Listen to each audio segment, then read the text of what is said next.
What is up, YouTubes? Let's get caught up with our Innistrad Midnight Hunt spoilers, and let's just recap all the weekend spoilers. And the thing I love about spoiler season, or this point in it, is that we really get an understanding of at least a majority of the archetypes in the set, and we can start to get excited about what's going to happen.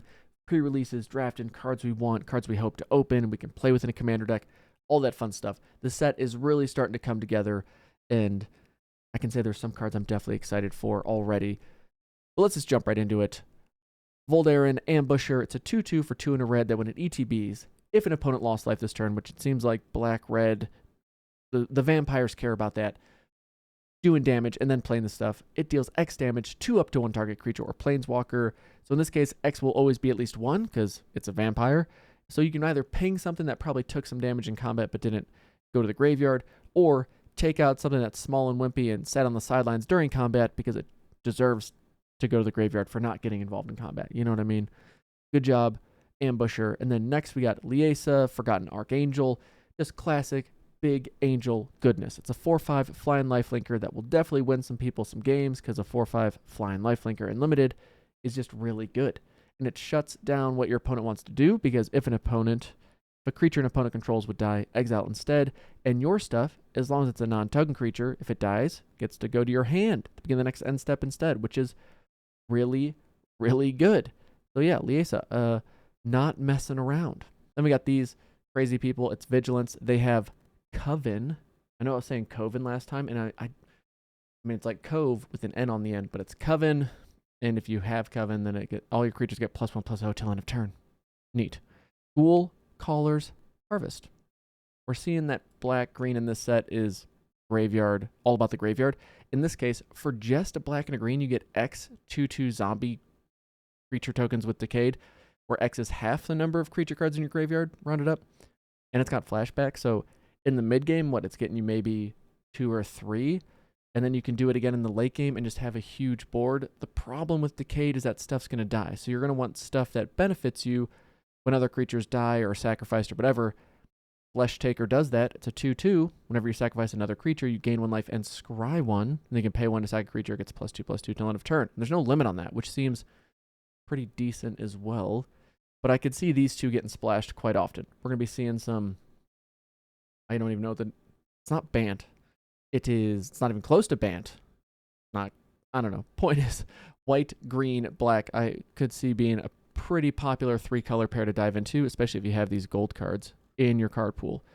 Then we see Diagraph Rebirth. I don't know if this is a reprint or not, but I guess we could find out right away. And it is not. But it's got a pretty common thing we've seen in the fact that it just brings a creature card from your graveyard back to the battlefield. But this one's kind of cool in that it costs 1 less for each creature that died this turn. So it works with your Decayed Zombies after combat. It works with just stuff dying in combat, but nice synergies between black and green here. And then we see Sludge Monster, which I'm kind of bummed is not an ooze. It's a horror. Why couldn't it be like a horror ooze, you know? But when it ETBs or attacks, you get to put a slime counter on up to 1 other target creature. And as long as it's not a horror and it has a slime counter on it, it loses all abilities and has base power and toughness 2/2. So it like oozifies things, which I think is pretty awesome. Then we see Unnatural Growth, which is a card you're going to want to play in limited, but it's probably going to be hard to pull off because of the 4 green. But beginning of combat, on your turn, each combat, not your turn, but beginning of combat, you get to double power and toughness of each creature you control until end of turn. So it just makes all your things obnoxious. Mono green, is it going to be a thing? Probably not, because you usually don't want to build a deck around 1 card, but this just seems kind of nutty. Commander, yes, why not? Croaking Counterpart, create a token that's a copy of target non-frog creature, except it's a 1/1 green frog. So you can make something that's really cool and fancy, just have a frogified version of it. All right, neat. Faithful Mending, instant, gain 2 life, draw 2 cards, and then discard 2 cards. I think this card's going to be pretty sweet for limited. That's just a ton of value that you get for only 2 mana. It's got flashback, and I really like this set. I think white-blue's like most off the beaten path because they're kind of going for the self-mill game plan, and as you'll see, we have more of the, now I'm forgetting the name of it, but whatever it is, cast the other side of it for that cost. Whereas we're going to find it here. It's Disturb. That's what it is. We'll get to that in a second.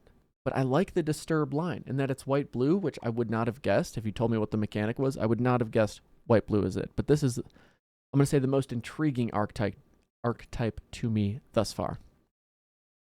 All right, what's this enchantment? Whenever one or more non-token creatures die, create a 2/2 zombie with Decayed. Got it. Triggers only once each turn. So it just kind of keeps you a little something.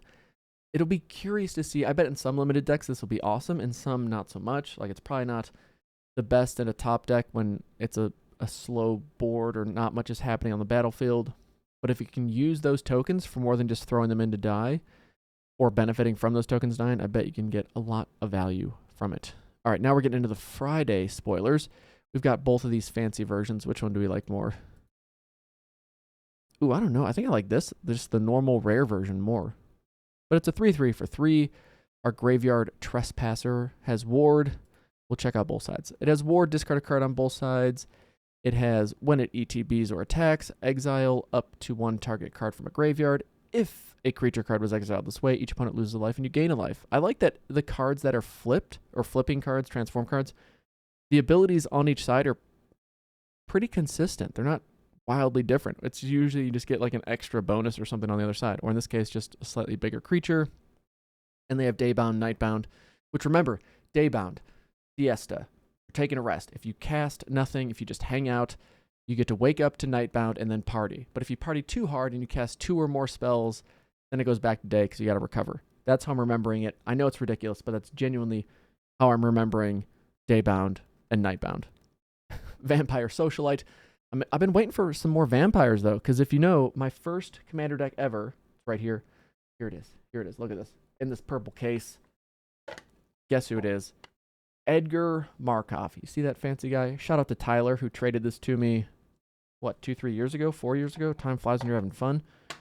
First ever commander deck right there. I need to lower the curve on it a little bit. Maybe Vampire Socialite will be it. It's a 2/2 with Menace for 2. When it ETBs, if an opponent lost life this turn, put a 1/1 counter on each other vampire you control. The black-red's got to just be strong vampires.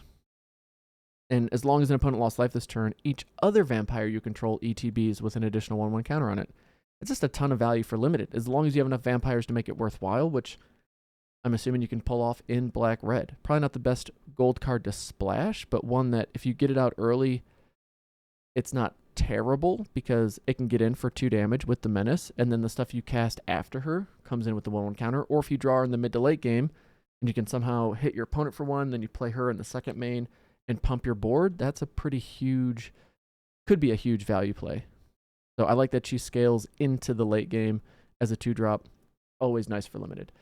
Moving on, Champion of the Parish, the one, oh, we already saw you. You get bigger every time, but zombie ETBs, great. Brutal Cathar, we saw you as well, right? Yeah, because you're so brutal and mean and exiling stuff till you leave.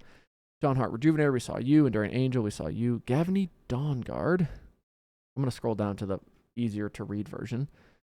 It's a 3/3 for 3, 1 and 2 white. Ward 1. If it's neither day nor night, it becomes day. Whenever it becomes day or night, you may look at the top 4 cards of your library. You may reveal a creature card with mana value 3 or less, put it in your hand. That just seems like a really good value card for limited. Just the chance of drawing more cards on a 3/3 with 3 that has a little protection to it and gets your day and night thing going. I like it. All right, Sereth the Viper's Fang. This card, dude, this card is busted, okay? It's a 3/4 for 2 and 2 green, whatever. But other tapped creatures you control have Death Touch, and other untapped creatures you control have Hexproof. So now it's making everything you attack with, most likely, a pain to block with. And every creature you have untapped can no longer be dealt with or becomes a far bigger pain to deal with. And you can pay 1 and tap it to untap another target creature or land you control. So it can even, in a way, untap or tap itself to untap another thing and protect it from removal or whatever. Like, this card just seems crazy good for limited and constructed. Wow. Okay. Devoted Graphkeeper. The 2/1 for 2 when it ETBs, mill 2 cards. I love that. Just because it's unexpected for white-blue. I just love it. I love the self-mill for white-blue. Whenever you cast a spell from your graveyard, tap target creature you don't control. All right, so let's you get in, get maybe a little aggro with it. Probably have some flyers like white-blue does. And our Disturb ability, or creature we get to play with Disturb, is a 3/1 with flying. Only block creatures with flying, and then, yeah, it'd be exiled if it goes to the graveyard. That just seems pretty awesome. I'm really excited. I hope white-blue's good and fun and strong. All right, Flame Channeler, it's a 2/2. When a spell you control deals damage, transform it from its 2/2 side into a 3/3. That when it deals damage, you get to put a flame counter on it, pay 1, remove a flame counter, exile the top card of your library. You may play that card this turn. Seems really solid for limited. All right, here we have a 3/4 that reads, it gets +1/+0 and first strike till end of turn. Wow, that seems pretty solid. And then its flip side, it's the, I guess I should have read it first. But it's the same ability, right? Yeah, +1/+0 and first strike, which I like that it keeps that. But then you can also pay 4 in a red to pump the whole team. +2/+0 till end of turn. That seems pretty good. All right, then we get a huge reprint in Pithing Needle. What? Back in standard? I wonder if it's going to be good. Time will tell. Time will tell. All right, Curse of Silence, the Celestius. These just feel, before I even read them, they just feel like commander cards or constructed cards. For 1 white, you enchant player. When it ETBs, name a card. Yeah, as soon as you see that, it's like, all right, this is not a limited card. Spells of the chosen name of the enchanted player cost 2 more to cast. Great. If they cast it, you may sacrifice it, draw a card. That seems cool. Then the Celestius. Is this going to be good? For 3, this artwork's pretty dope, though. For 3, if it's neither day nor night, becomes day. Great. It's a mana lith, mana rock, whatever. Add 1 of any color. And then 3 and tap it. If it's night, becomes day. Otherwise, becomes night. Great. Activate only as a sorcery. All right, that makes sense. And then whenever it swaps, switches, you gain 1 life. You may draw a card. If you do, discard a card. That seems like pretty solid value. I'd play that in limited for sure. Especially if I'm splashing. Why not? All right, I like this card. Kessig Naturalist. Yep, the old red-green is definitely werewolves. So it's a 2/2 when it attacks, helps you ramp a little bit, and you don't lose mana. All right, as phases end until on a turn, makes sense. And then its other side pumps the team, wolves and werewolves, and does the same thing, adds 1 mana that you get to keep until the end of turn. Daybound, nightbound. All right, Kessig. Yeah, Naturalist. You're just getting after it, Naturalist. What do we got? Lunar Frenzy, some combat trick action for red and X. Star creature gets +X/+0, first strike, and trample. That's going to win some games for sure. Ooh, Vampire. What are we doing, Vampire? It's a 2/1 for 1 red. I love pushed cards. Then for 1 in a red, discard a card, sack a Vampire. You can sack itself if you want. Draw 2 cards, activate it only if an opponent lost life this turn. Okay. I'm surprised this doesn't have Menace to help it activate itself, but we'll take it. Blade Stitched Scob. Green. Why is my brain just not working right now? I'm like looking at it. Green, blue and black. It's our zombie tribe. Other zombies get +1/+0. Ooh, that's pretty good for your decay things. I'm wondering if the 3 toughness or 3 power helps you get through like a majority of creatures in the set. I'm going to guess it does. That's giving your decayed zombie tokens another little pump of power before you, hey, fall apart for the last time. Get in there and get some damage in. That is a crazy name. I like that he's trying to like open this thing with his mouth. Been there, you know, you're just in the kitchen. You really want some peanut butter. Just got to full send, you know, no shame. Just really commit. Okay, for 1 blue, you get a 1/3 with Defender. Tap 3 untapped creatures you control. Look at the top card of your library. You may put that into your graveyard. That seems interesting. I can see this being very playable, especially if aggro's a thing. You just need a wall to help with all those 2 power things or stop the decayed zombies from just beating you down. Then it helps you churn through your deck. I kind of like that quite a bit, actually. Dissipate, counter it, exile it if it gets countered. Love it. A 2/2 with Death Touch. When it dies, you get 2/2 zombie with Decayed. Great. Then we got Gissa. Oh my gosh. Gissa, Glorious Resurrector. Look how happy she is, dude. Let's zoom in on that. Look at that. I'm just happy. I'm totally sane. Everything's fine. Oh my goodness. If a creature an opponent controls would die, exile it instead. Fine. Seems good. Beginning of your next upkeep. Okay, so during your turn, stuff dies. Or during your opponent's turn, stuff dies. Everything's just waiting in exile. Beginning of your next upkeep, put all creature cards exiled with her onto the battlefield under your control. They gain Decayed, meaning they can't block, and when they attack, you're eventually going to have to sacrifice them. But that's crazy. People in the commander world have to be excited about this, don't they? They have to be. What do you do? For 1 in a black, tap 3 untap creature control. Each opponent loses 1 life. That could be pretty annoying and 2-headed giant. or just away if the board gets stalled out. I don't know how often that'll happen, though, especially with the Decayed thing. I like Decayed because it feels like it's incentivizing you to just keep attacking and getting after it. And if that's the case, you're probably better attacking. But no, he's going to want you to just keep those 2/2s there and have him tap to do 1 damage as opposed to attack, do nothing, maybe just bounce off something. I don't know. I like the flexibility. Clear shot, target creature gets +1/+1, deals damage. Target creature you don't control. Instant speed, that's going to be some premium green removal. This is 1 in a blue. If you have 5 cards in your graveyard, you tap the creature. Creature doesn't untap. Great. Blue removal, we've done it. This is the flip card we already saw that gives itself +1/+0 in first strike or pumps the team for +2/+0. Yep. Getting some curses, though. Curse of Shake and Faith. Enchant player. Whenever they cast a spell other than the first spell, or copy a spell, I like that, deals 2 damage to him. All right. This is going to see some play in some commander play groups for sure. Then we got Rite of Harmony, which for whatever reason is already pre-selling at like $10-20. That seems kind of nutty. But seems pretty good, too. Whenever a creature or enchantment ETBs for the turn, because it's an instant, it's not an enchantment, just for 1 turn, though, you get to draw a card. But that works if you're creating a ton of tokens. It's not non-token, just any creature. So white-green could definitely take advantage of this and use it as a huge card draw spell. But there's something that just feels a little clunky to me about it. I don't know. We'll see. Would I play it in limited? It depends on how the token creation is for white-green. We'll have to wait and see on that. I'm on the fence. No decision to be made here. Now we got Tarmo Jellyf, because it's an ooze that spits out Tarmogoyfs. And this is probably the card I'm most excited about in the set because I need to build an ooze deck. Obviously, who doesn't need an ooze deck? And we've got a pretty sweet card for it. Power and toughness equal to it. At the beginning of your end step, you get to create another ooze that does the same thing. So this card's just going to win games, of course, unless it gets dealt with immediately. It's going to lose people games that they should win because it's just overpowered and obnoxious. Yeah, that's a pretty sweet card. Curse of Leeches seems pretty great. Enchant player, if it transforms, it goes back to attach it to a player again. Speaking of enchanted players, upkeep, they lose a life, you gain a life. But if Daybound happens, it turns into a 4/4 with lifelink. Nightbound happens, turns back into the curse.